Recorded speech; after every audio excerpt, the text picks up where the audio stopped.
Doctor Bhimrao Ambedkar की 134वीं जयंती के अवसर पर मुख्यमंत्री योगी आदित्यनाथ ने घोषणा करते हुए बताया कि प्रदेश में जीरो पॉवर्टी अभियान अब बाबा साहब डॉक्टर भीमराव अंबेडकर के नाम से जाना जाएगा। मुरादाबाद में भी इस अवसर पर अलग अलग स्थान पर तरह तरह के कार्यक्रम और विचार गोष्ठियाँ की गईं। विभिन्न सामाजिक संगठनों और पार्टियों द्वारा डॉक्टर भीमराव अंबेडकर की जयंती धूमधाम से मनाई गई। जनप्रतिनिधियों और शहरवासियों ने उनकी प्रतिमा पर माल्यार्पण किया। इस अवसर पर वक्ताओं ने बाबा साहब के जीवन पर प्रकाश डालते हुए सभी से उनके बताए हुए मार्ग पर चलने का आह्वान किया।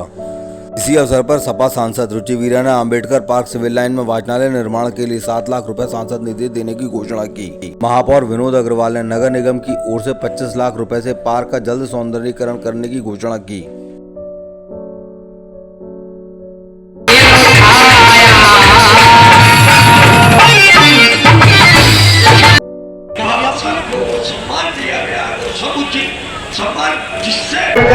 पूरे देश में बाबा साहब का 134वां जन्म दिवस बहुत हर्ष और उल्लास के साथ मनाया जा रहा है। लोगों को इस समय जो बाबा साहब को सम्मान दिया जाना चाहिए था वो भाजपा सरकार में दिया गया। भाजपा ने बाबा साहब को भारत रत्न भाजपा सरकार में दिया गया, जो इससे पहले की पूर्व सरकारों ने जाति धर्म आधार के आधार पर वोट की राजनीति के लिए किया। परंतु बाबा साहब इन सबसे ऊपर उठ के उन्होंने देश को समाज को एक संदेश दिया था, सामाजिक समरसता और न्याय समता मूलक ममता मूलक समाज की रचना करने का उन्होंने जो एक संदेश दिया था वो आज पूरा हो रहा है। और आप देख रहे हैं हर दल आज अपने वोट के चक्कर में आ रहा है, परंतु असली सम्मान जो इस समय दिया गया है वो लोकतंत्र का है, भारत का है, देश का है। धन्यवाद। जय भीम। घोषणा की गई है पार्क का इसका सौंदर्यीकरण प्रस्तावित है, हो रहा है और 10 करोड़ रुपए की लागत से मुरादाबाद में पहली बार संविधान पार्क का निर्माण हुआ है। आप सब जाइए और देखिए, ये मुरादाबाद के लोगों को प्रेरणा देगा आने वाले टाइम में। संविधान के शिल्पी डॉक्टर भीमराव अंबेडकर साहब की आज जन्म जयंती है। इस जयंती पर महानगर में हर जगह कार्यक्रम चल रहे हैं। उसी कार्यक्रमों में सबकी तरफ जाना पड़ रहा है। इन्हीं सब कार्यक्रमों की पूरे महानगर को बहुत बहुत बधाई और शुभकामनाएं। जो आज 134वां जन्मदिन मनाने के लिए इकट्ठा हुए हैं, तो मैं अपने संसदीय क्षेत्र के लोग हैं सभी देशवासियों को बहुत बहुत बधाई देना चाहता हूँ। दूसरा प्रश्न आपने आज यहाँ पे मैंने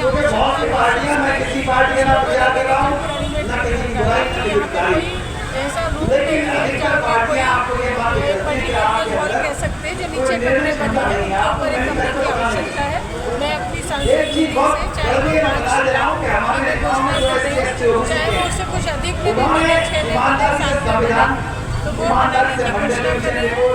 दूसरी बात यह है कि यहाँ पर बाबा साहब की मूर्ति पर माल्यार्पण करने के लिए चढ़ने के लिए बहुत छोटा सा एक ही सीढ़ी है, जिससे लोगों को असुविधाओं का सामना करना पड़ रहा है। ये दिक्कत वाली महसूस है, तो वो एक बहुत अन्य जीना बना दिया जाए सीधा, जिससे एक से चढ़े और दूसरे से माल्यार्पण करके उतर आए। तो ये दोनों आगे हमें चुनौती बात है। कब तक ये काम आपके निधि से शुरू हो जाएगा, क्योंकि घोषणाएं तो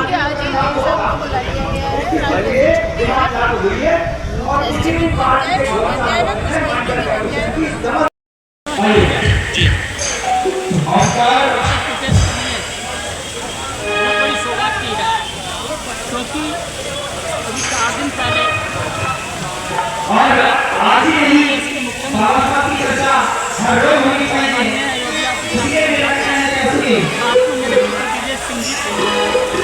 मैंने योगी जी से मांग की कि उत्तर प्रदेश में जितने भी अम्बेडकर पार्क उन पार्कों का सौंदर्यीकरण कराया जाए, दीवार बनाई जाए और ध्यान दिया जाए। आज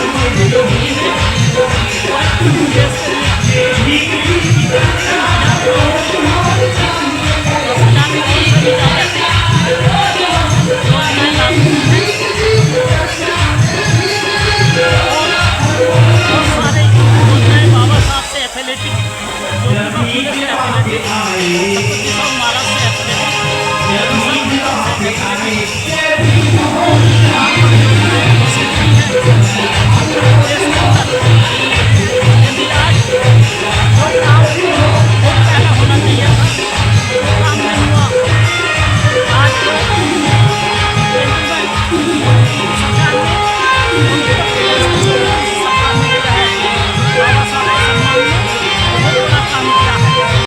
आज मुरादाबाद की धरती पर गत वर्षों की भांति इस वर्ष भी अखिल भारतीय अम्बेडकर रोग संघ के तत्वाधान में भारतीय संविधान के निर्माता बाबा साहब डॉक्टर अम्बेडकर का 135वां जन्मदिवस समारोह मनाया गया है। और यहाँ पर जो है विभिन्न दलों के लोग भी शामिल हुए हैं और सामाजिक जो संगठन हैं उनके भी पदाधिकारी यहाँ पे शामिल हुए हैं। और ख़ास तौर से पीएसी के सामने जो हमारा नया गांव है और शाहपुर तिगरी है, सब्जीपुर है, नया गांव गांगन है और भी कई गांव से गोविंदपुर है, वहाँ से जो जुलूस के रूप में हमारे युवा आए हैं वो हज़ारों की संख्या में आए हैं। तो ये इस कार्यक्रम की उनके आने से शोभा और बढ़ गई और इस तरीके से ये बाबा साहब का संदेश अम्बेडकर संघ आगे बढ़ाने का काम कर रहा है। तो मैं आपके चैनल के माध्यम से सभी का बहुत बहुत धन्यवाद अदा करता हूँ और मैं ये अपील करता हूँ देशवासियों से कि इस देश में जो संविधान बाबा साहब के द्वारा बनाया गया था तो उसको लागू कराने के लिए अपनी लड़ाई लड़ें।